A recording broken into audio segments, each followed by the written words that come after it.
How would you describe resentment and why do we experience this? Resentment itself can be a number of things. It can be a lack of fulfilment of their expectations. So where there's a gap between what they expect and what's actually happening, that can cause a sense of unhappiness.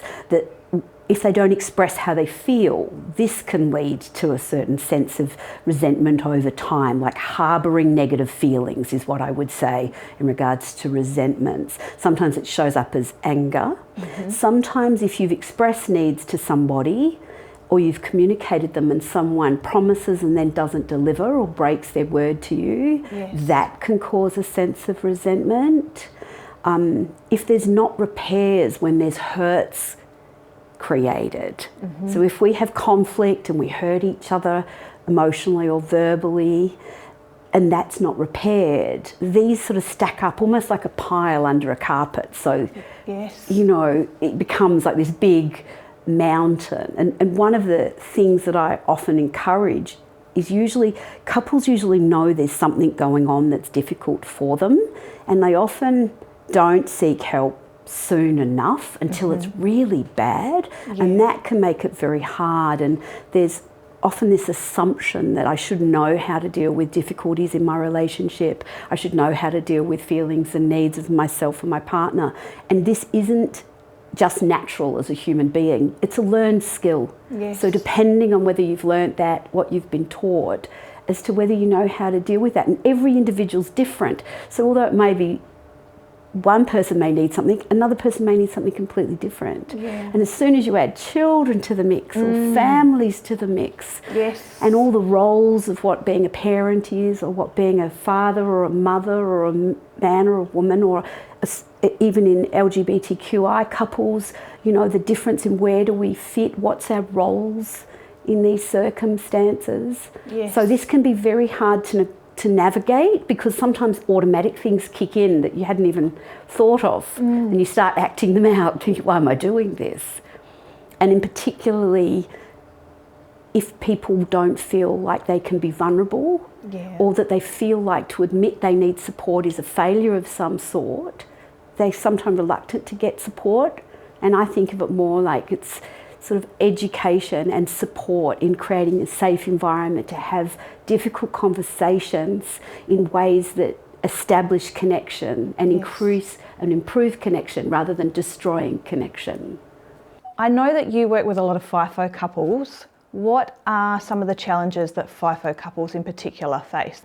So one of the main things is that both parties have a completely different experience of life. So one is at home. Usually, sometimes if there's children, like small children, they'll be tending to the children or arranging a lot of what's going on in the household, where they're doing that by themselves, almost like they would be if they were a single parent, except there's another parent that are not there. The other parent or person in the relationship is away, somewhere completely different, away from their home, away from their supports and their families. So sometimes they can both feel very isolated, but for very different reasons. They have a lot of different responsibilities. So sometimes it can feel like there's an unequal share of things. The transitions, usually when they come back together after having a gap of FIFO, they're both really exhausted and both of them are looking for the support of the other or to rest. And at that point in time, that's when it's most difficult because neither of them have anything left in the tank. So essentially the system gets very drained, so they need a lot of supports. There's also that routine disruption as well, that change in routine from when the partner's there compared to when the partner's away, and how that affects the whole family dynamic, the day-to-day. Yes, and also some people that are FIFO and doing it themselves have often said they don't sort of know where they fit in. They almost are like they don't know their place anymore. And sometimes that can really weigh on them. They can feel quite isolated in that way. Sometimes it causes issues of trust. Sometimes it increases the use of alcohol and drugs for some people, or they use that to try and quell their feelings of missing each other. There's a lot of things that can come in. Yes. How toxic is resentment to a relationship? I use something that's been phrased many times. Resentment's like swallowing poison, hoping someone else will die. Yes, I've heard this. It's sort of like, it's like you're wishing something will change, or that other person will understand or know or do something about it, or be punished. Sometimes we want to punish them a little.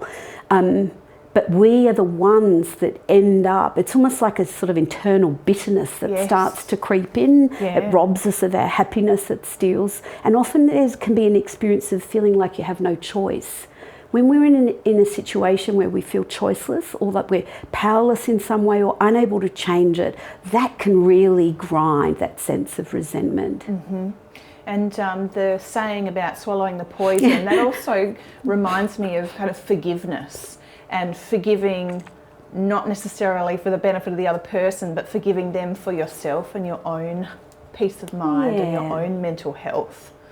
Yeah, I can hear what you're saying. That's that sense of releasing, like I let go of something. Yeah. But often what's required there is some really deep repair to the connection. Yes. And often people only hear apology. And apology is usually an admission that I'm wrong in some way. Mm-hmm. And this feeling of, often we get this idea of grovelling or, that type of thing. Whereas when we look at repair, it's usually hurts and things that we express or things we do aren't intended to harm our loved one, but they often do.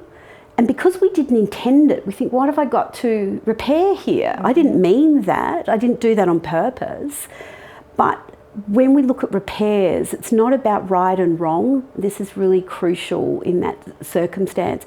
It's about our connection was broken in some way. The person that's hurt often thinks they intended to do it. The person that did it usually knows I didn't intend it. I didn't intend harm. And so therefore the repair never happens. And so I do a lot of work with facilitating repairs in the room, where we actually have those repair conversations in ways that restore the connection and the trust between each person, that you're not intending to harm me. Because that's the biggest thing, is usually people are resentful because they think the person's doing this on purpose to them, intentionally trying to hurt them or ignore them or, not take seriously their needs. Can you love someone and resent them at the same time? This is an opinion only, so you can, but you won't feel the love. So you can fundamentally know that you love them, but you won't necessarily feel the love, won't be present for you, because the resentment is like this overlay that it just is negative in its focus. And when it's negative in its focus, love often you experience as a sense of appreciation. And where there's resentment, it's very hard to appreciate a person when you experience pains that have been unhealed. Yes. Can resentment be overcome in a marriage? Yes, absolutely. I see it all the time. But usually it's from understanding, it's from empathy, it's a facilitation of re-establishing, like repairing, understanding maybe both parties have different challenges and what they are, trying to get clear about what people's needs are, what their feelings are, how can they express those and negotiate those with each other. Often we just assume someone would just know.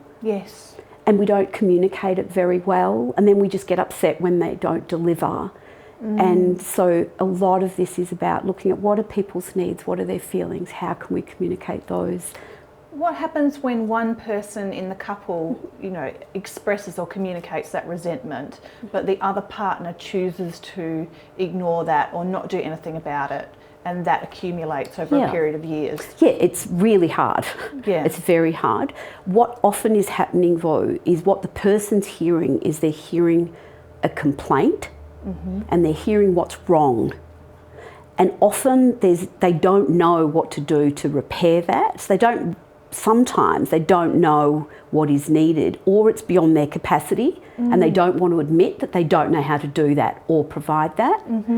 And so it's really important that when we're expressing something, we also express the need we have or what we would really like in a way that the person understands. So this is often what needs facilitation. Yes. Because what happens in relationships, often we get into this hierarchical situation. Who's right, who's wrong, who's more important, who's less important. And when we're in this, whoever's winning, someone's losing. Yeah. So the relationship won't be harmonious and happiness can't really be developed.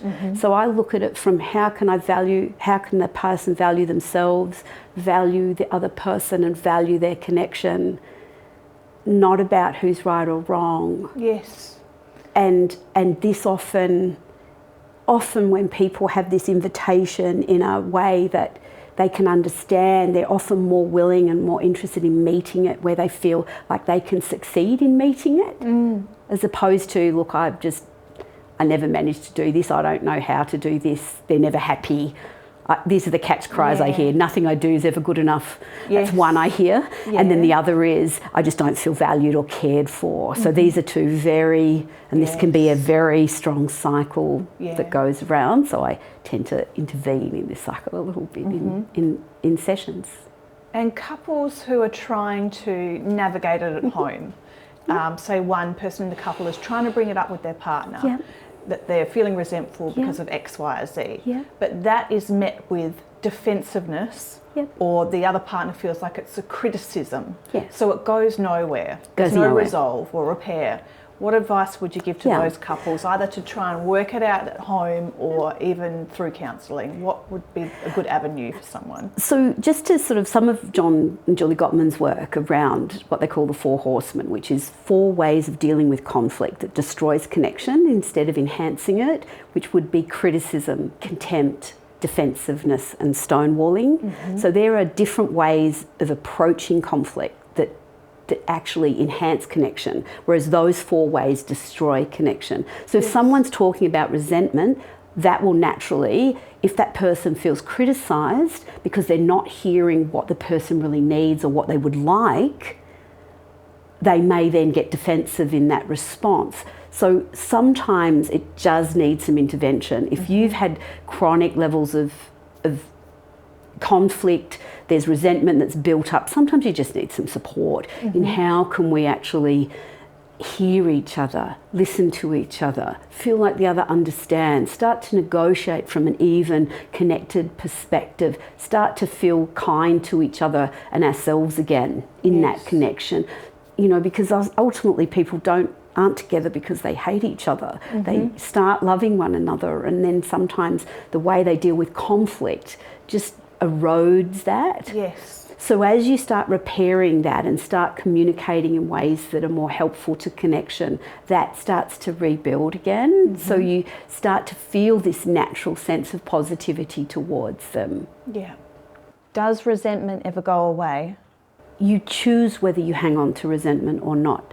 If a person tries to make a repair and you don't accept the repair, you're going to be left with the resentment. Yeah, okay. It might not be a sufficient repair. There might need more than that. It might be that there's too much under the bridge and you've decided that's enough. You're not able to accepting that. The question is, though, whether we hang on to that negative experience for ourselves. And what's it for? Is it designed to punish the person? At what point is the punishment enough? Is it punishing us instead of them, which is what we were talking about before? And to keep that inside of ourselves causes disharmony, it causes physical, sometimes it can cause a lot of stress. We can get our stomach starts to get unsettled, all sorts of things from holding in negative experiences.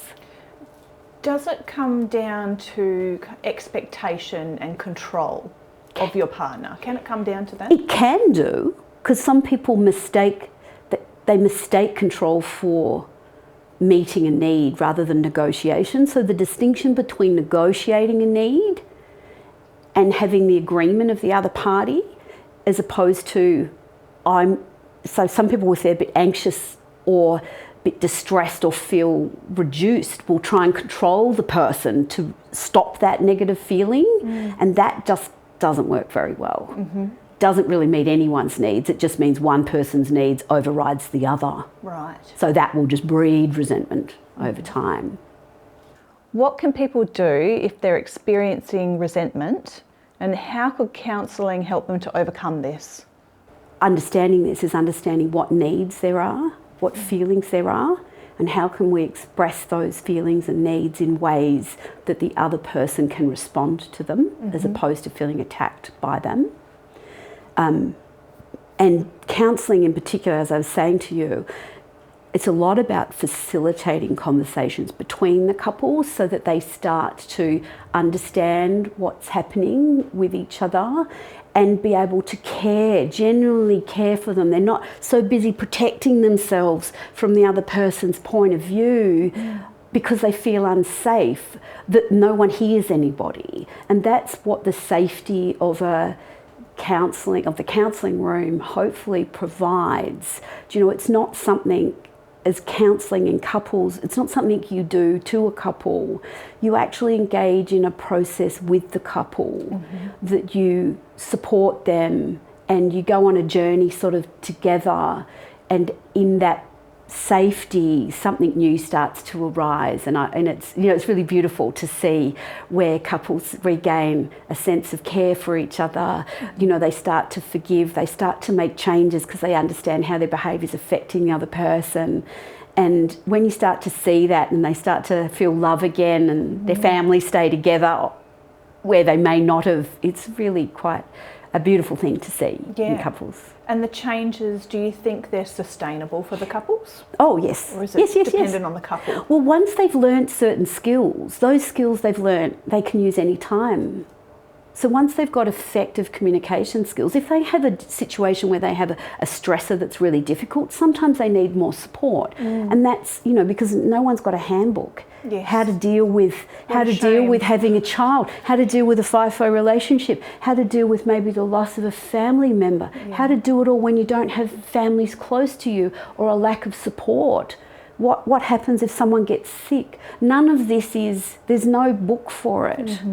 So we have to be responsive to it. So sometimes in relationships we need more support, and sometimes we're fine. Those supports sustain us. You know, in long-term relationships, there's often times where how we were coping with things runs out. Yes. And we're in a new stage of life, maybe with children now, or maybe one goes back to work, or one stays at home, or you change careers, or you move states, or different things can happen. So, you know, when all of those changes, it's always good to get support if you need it, and that there's nothing wrong with doing that. Yes. That most couples that are really doing well over a long time, you'll find, have had some form of external supports. Yes, interesting. Lots more challenges in life now than probably ever before. Yeah. There's a lot more expected of our relationships than we did before. You know, it's not just enough we're expecting a friend and a lover and a partner and a co-parent, sometimes a business partner as well. And all of that is more than our relationships have ever sustained. Yes. So we need bigger, stronger systems to manage them